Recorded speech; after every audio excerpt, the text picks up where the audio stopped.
Put your hands where I can see them! The command cut through the humid night air like a line drawn in permanent ink, sharp and unquestioned, the kind of voice that didn't expect hesitation, only compliance, and Naomi Carter froze for just a fraction of a second longer than the moment allowed, her fingers still resting lightly on the steering wheel of her aging silver sedan, the engine humming low beneath the hood. Headlights illuminating the empty stretch of road ahead while red and blue lights pulsed behind her in steady rhythm. Washing over the asphalt, the dashboard, her tired eyes. It had been a long shift at the hospital, 12 hours under fluorescent lights that never dimmed, her scrubs still faintly carrying the sterile scent of antiseptic and latex, her mind somewhere between exhaustion and quiet relief that she was finally heading home, a place small but hers, where silence meant safety and not something to be questioned. Officer Daniel Reeves stood just beyond the driver's side door, posture rigid, one hand near his belt, the other slightly raised as if holding the air itself in place, his silhouette framed by the patrol car's flashing lights, casting shadows that stretched and collapsed with every pulse. Naomi's breath slowed, controlled, the way she had learned to steady patience in distress, one inhale, one exhale, grounding herself in the present, in the sound of cicadas in the distance, in the faint vibration of tires on asphalt as a car passed far down the road without slowing. "I'm reaching for my ID," she said softly, her voice measured, careful not to disturb the fragile balance hanging between them, each word placed with intention, like stepping stones across a river she could not see the bottom of. Inside the car, a small pendant rested against her collarbone, barely visible beneath the fabric of her scrubs, catching a flicker of light with each movement.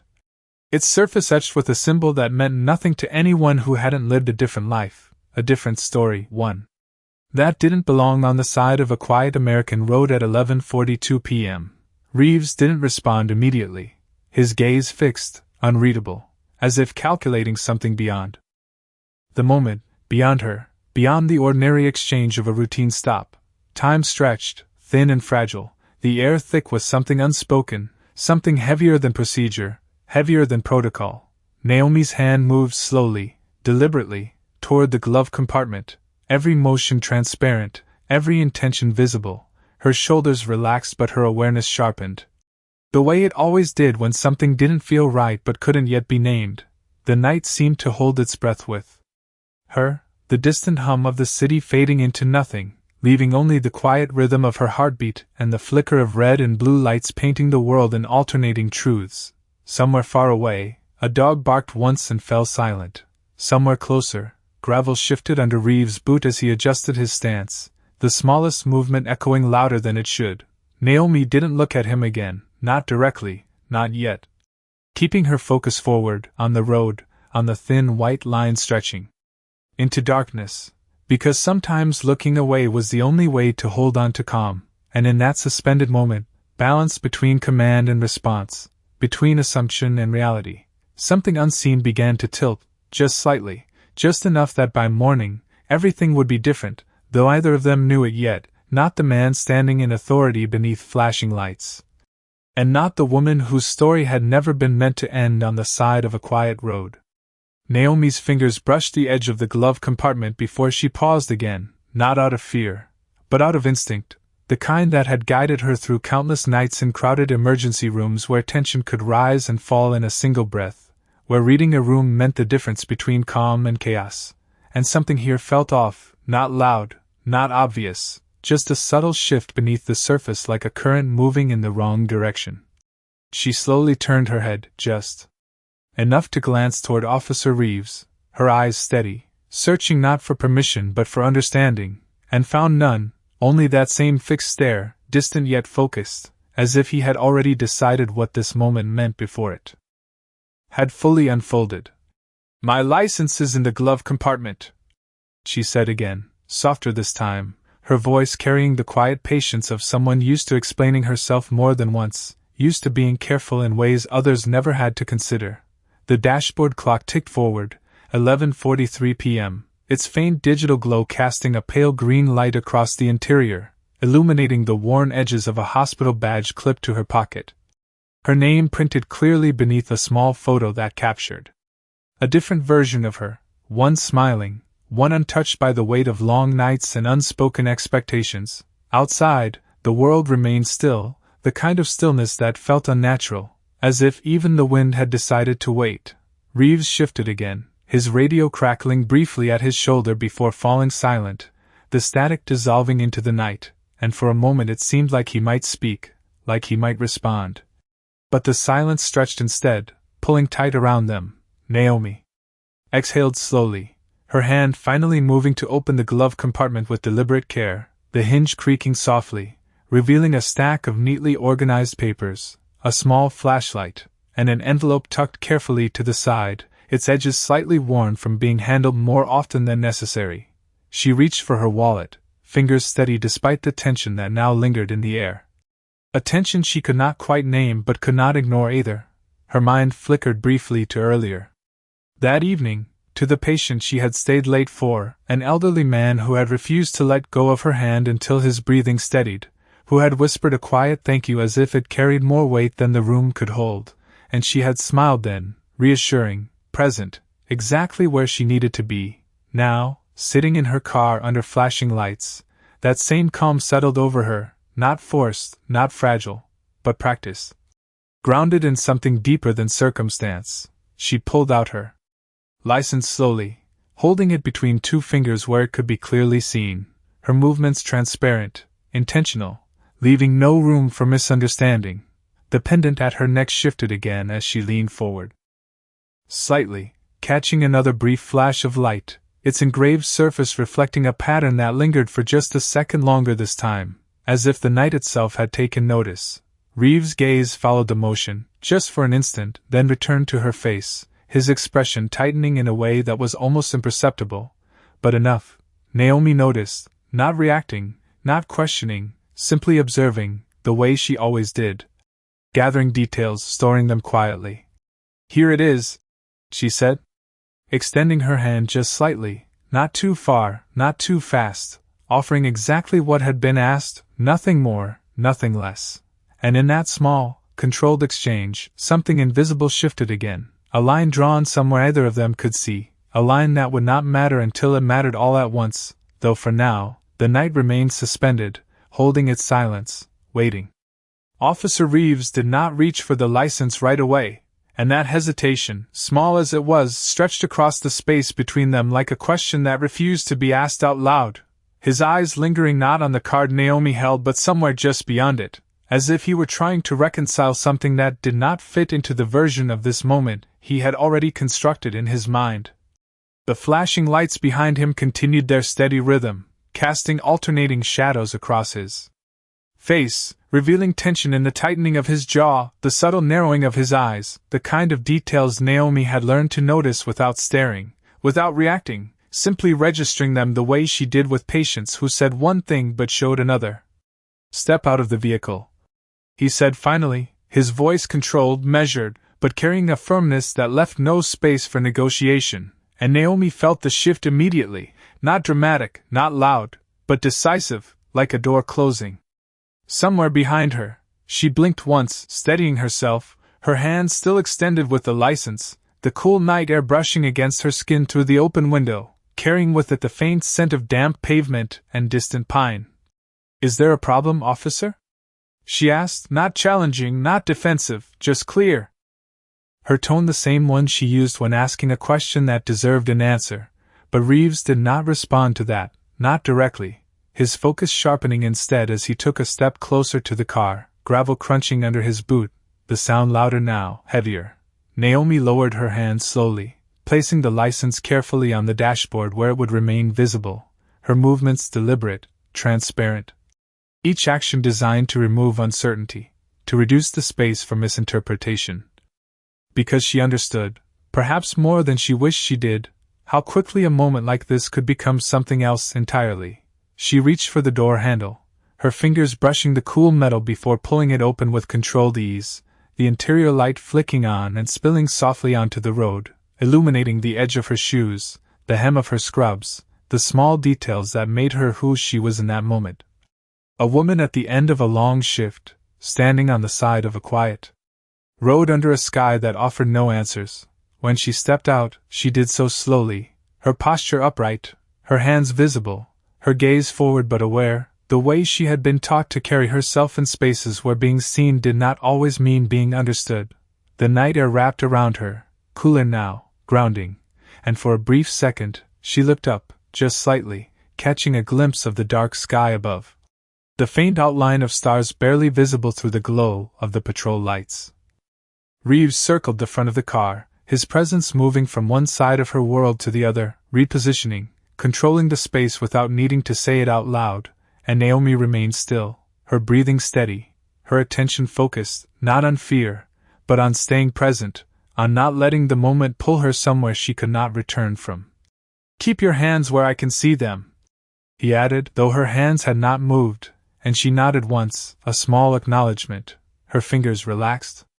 At her sides, open, empty, visible, somewhere in the distance, a second set of headlights appeared briefly on the horizon, then disappeared behind a bend, leaving them alone again, suspended in that same fragile quiet, and as Reeves stopped a few feet in front of her, his shadow stretching across the ground between them, Naomi felt that same unspoken shift deepen, not yet broken, not yet resolved, but moving, slowly, towards something neither of them had fully named, something that would not stay contained within the boundaries of a routine stop, no matter how much it tried to pretend otherwise.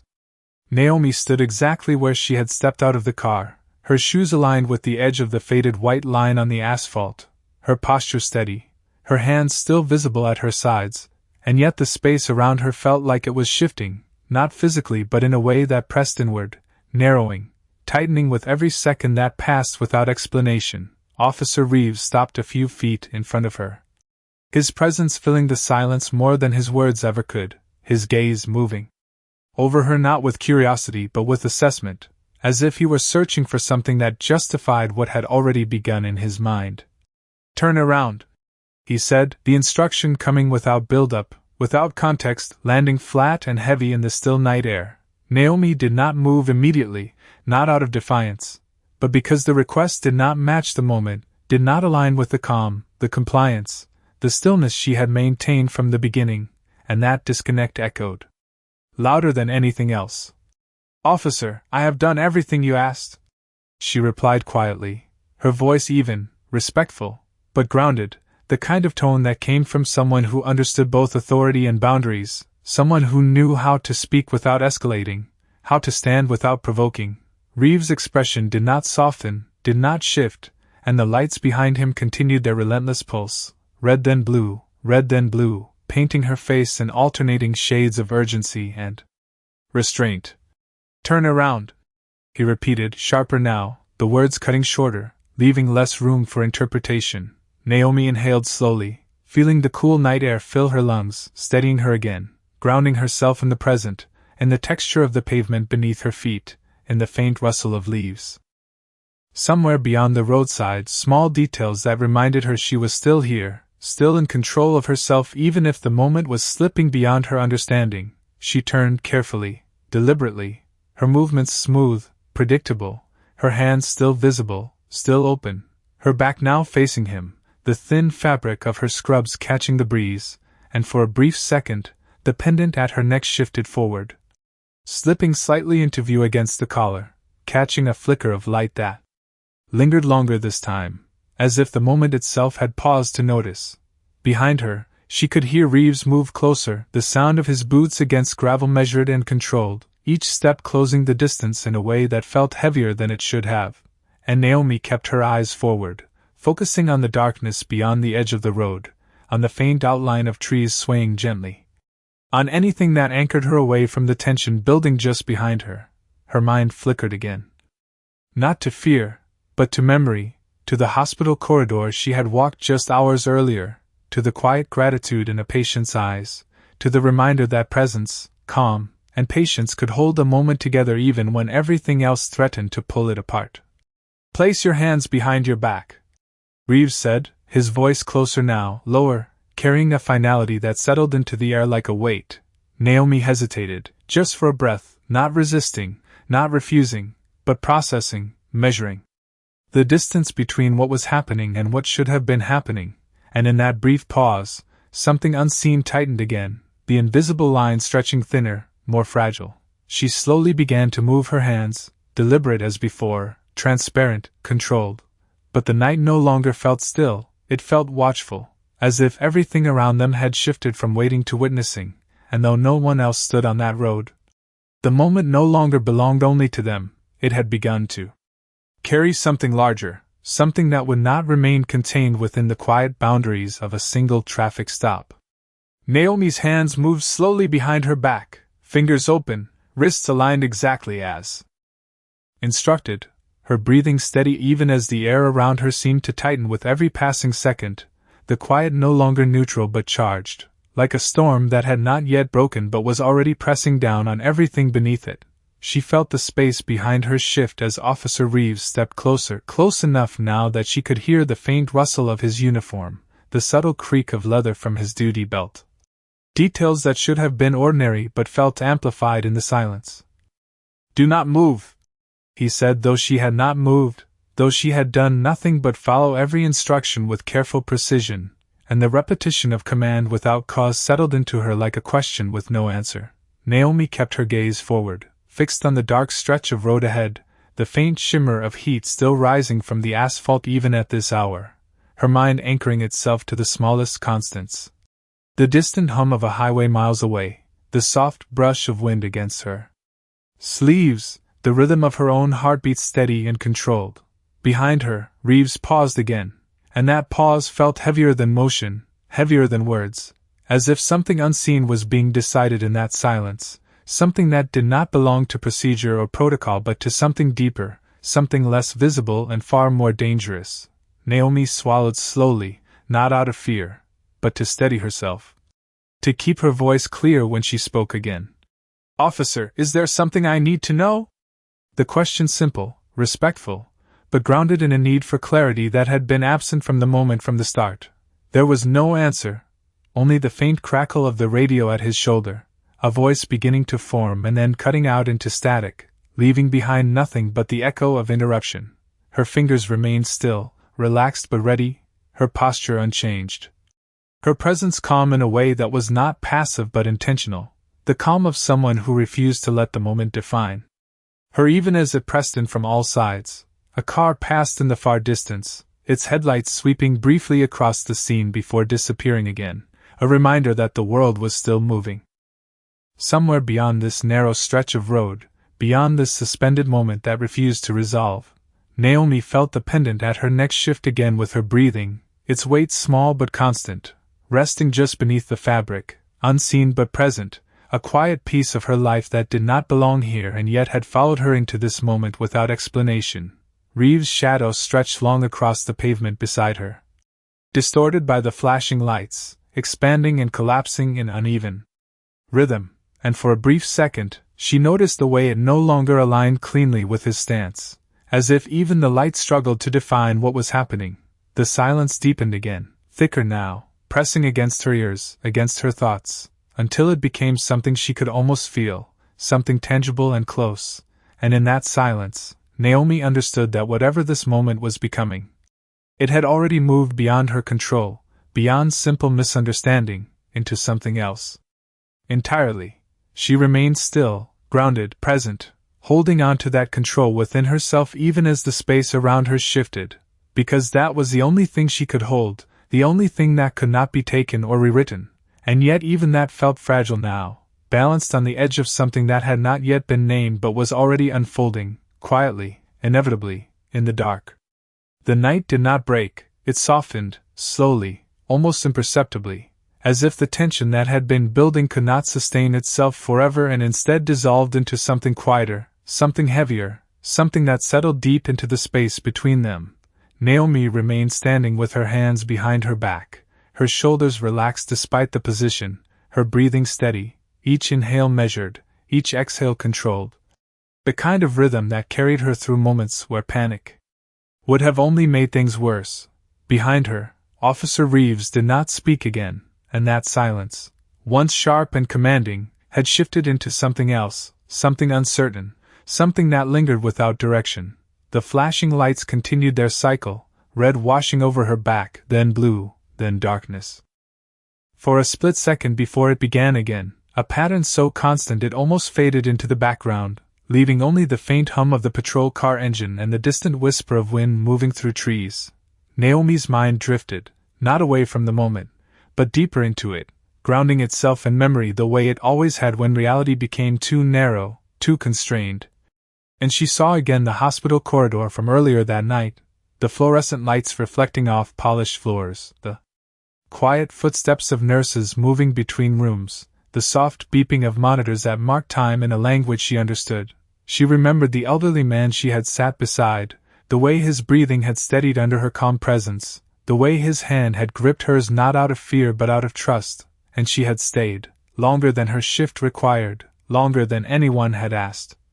Because leaving too soon had never been something she could do. Now, standing on the side of this quiet road, she held on to that same part of herself, the part that did not rush, did not react, did not break under pressure, the part that believed that patience could hold the moment together even when everything else threatened to pull it apart. The pendant at her neck rested still now, no longer catching the light, hidden again beneath the fabric as if it had chosen to retreat, to wait. Its meaning tucked away from a world that had not yet earned the right to understand it.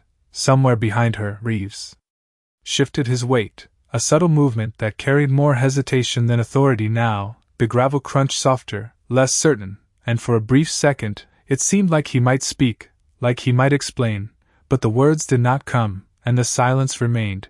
Naomi closed her eyes for just a fraction of a second, not long enough to lose awareness, just long enough to center herself, to feel the air against her skin, the ground beneath her feet, the quiet truth that she was still here, still present, still more than the moment that surrounded her. When she opened them again, the road ahead looked the same, empty, stretching into darkness. But something inside her had shifted, not fear, not resignation, but clarity, a quiet understanding that whatever had brought them to this point, whatever had shaped this silence, it was no longer just about instructions or compliance, it was about something deeper, something that would not remain hidden forever.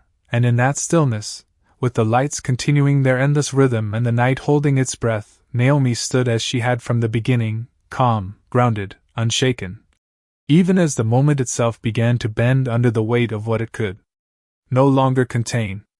The silence did not end that night, it followed into the morning, stretching across hours that felt disconnected from time itself, and by the time the first light of day reached the quiet neighborhood where Officer Reeves lived, something had already begun to move beyond that roadside moment, something unseen but undeniable.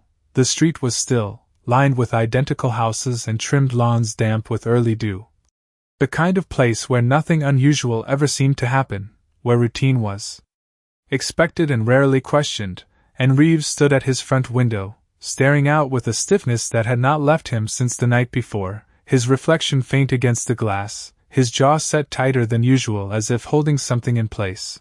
Then, without warning, a low rumble broke the stillness, distant at first, barely noticeable, like thunder too far away to matter, but it grew steadily, deliberately. Until it could no longer be ignored, Reeves stepped outside, the cool morning air brushing against his face, carrying with it the sound of engines, controlled and synchronized, approaching not with chaos but with precision. One vehicle appeared at the end of the street, then another, then several more, all moving with quiet authority, dark, unmarked, their presence heavy without needing explanation.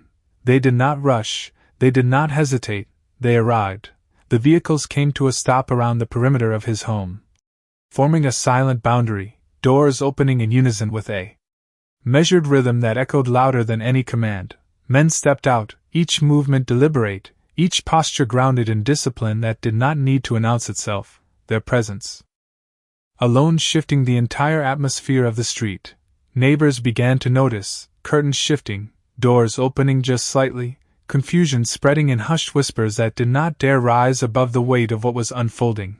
Reeves remained where he was, his body still, but something inside him shifting, something that had not been present before, not during the stop, not in the silence that followed, something closer to realization.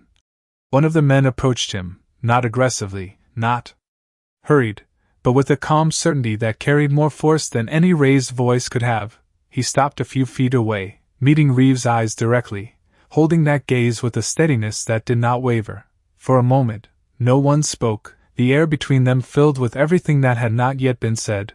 Then, quietly, clearly, the man spoke. "You need to understand who she was." The words did not come as an accusation, they came as a statement, grounded in truth, and Reeves felt them land. Heavier than anything he had heard before. The man's expression did not change, but there was something in his eyes, something that carried memory, respect, and something deeper that could not be easily named. "Naomi Carter was not just passing through your night," he continued, his voice steady, each word placed with intention. "She carried something you did not see." Reeves said nothing, his throat tightening slightly, his mind pulling back to the roadside, to the pendant, to the silence, to every moment that now felt incomplete. Around them, the men remained still, forming a quiet circle, not threatening, not chaotic, just present, their stillness louder than any action. The neighborhood had gone completely silent now, even the birds seemed to pause, as if the morning itself had chosen to witness rather than interrupt. Reeves looked from one face to another, searching, not for answers, but for understanding, and finding only the same calm certainty reflected back at him. Whatever this was, whatever had followed him home, it was no longer something he could control, no longer something that fit within the boundaries he had relied on before, and as he stood there, surrounded not by noise, but by quiet, undeniable presence, he realized that the moment from the night before had not ended, it had only just begun to reveal what it truly was. The man did not raise his voice, did not step closer, did not need to, because what he carried in that moment was not authority in the way Reeves understood it. It was something quieter, something rooted deeper, something that did not demand attention but commanded it anyway, and Reeves felt it settle over him as the words continued, steady, measured, impossible to ignore. "She was the one they called when things fell apart," the man said, his gaze unwavering.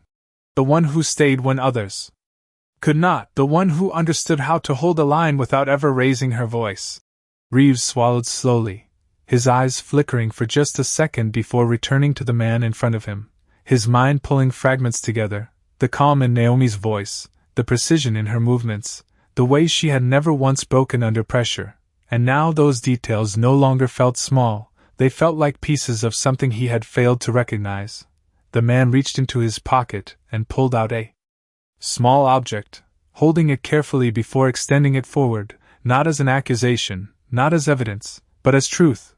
It was the pendant, the same one that had caught the light on the side of the road, its surface now visible in full daylight, the engraved insignia clear, unmistakable to those who knew what it meant, a symbol not of status, but of sacrifice, of connection, of a promise that extended beyond one life into many. Reeves stared at it, the image settling into his vision with a weight that pressed deeper than understanding, his breath tightening as recognition began to form, slow and undeniable. "She did not wear this for herself," the man continued, his voice softer now, but no less firm. "She wore it because someone could not anymore."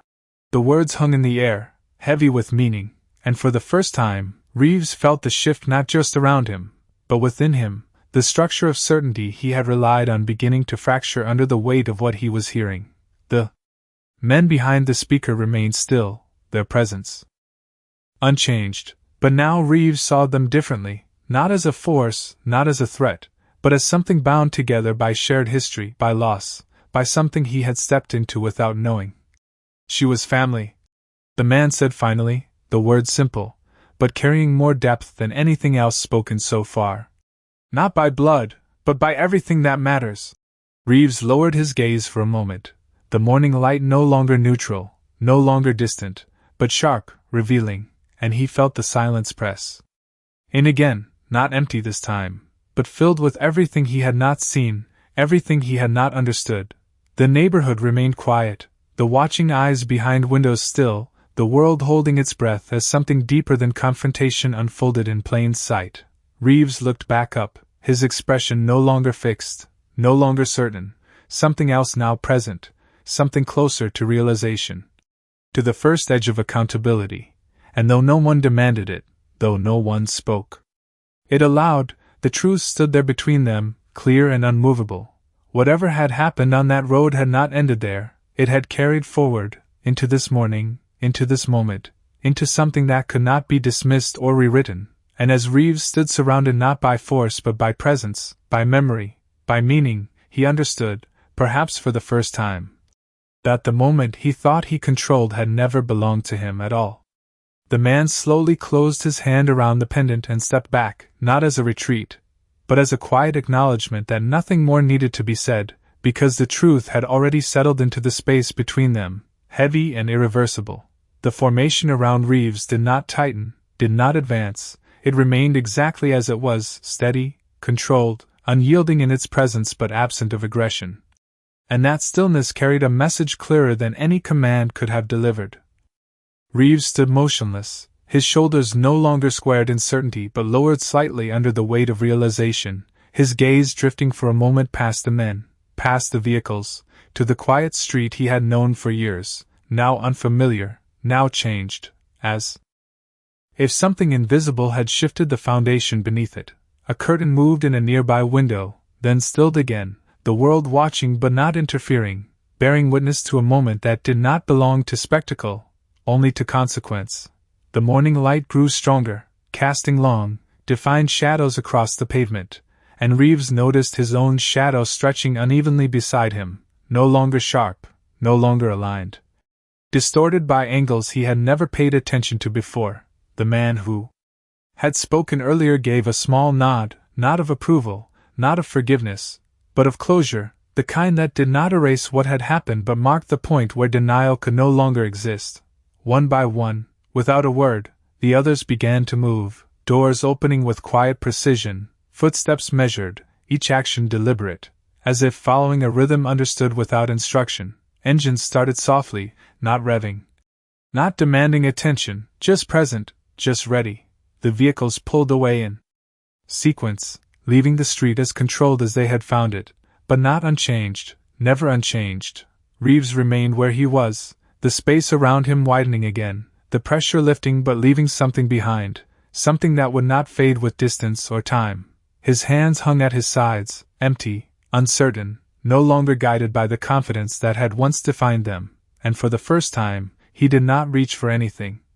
Not his radio, not his phone, not an explanation, he simply stood there, breathing in the quiet that followed, a quiet that felt different now, not neutral, not ordinary, but filled with absence and awareness. Somewhere far off, a siren sounded faintly, blending into the city beyond, life continuing as it always did, unaware of the shift that had taken place on this small street.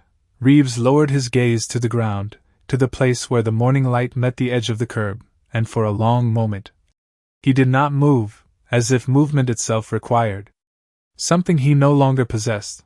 The road from the night before lingered in his mind, the stillness, the voice, the calm he had not understood, and now those fragments returned not as memory alone, but as something sharper, something that refused to be reshaped into anything else.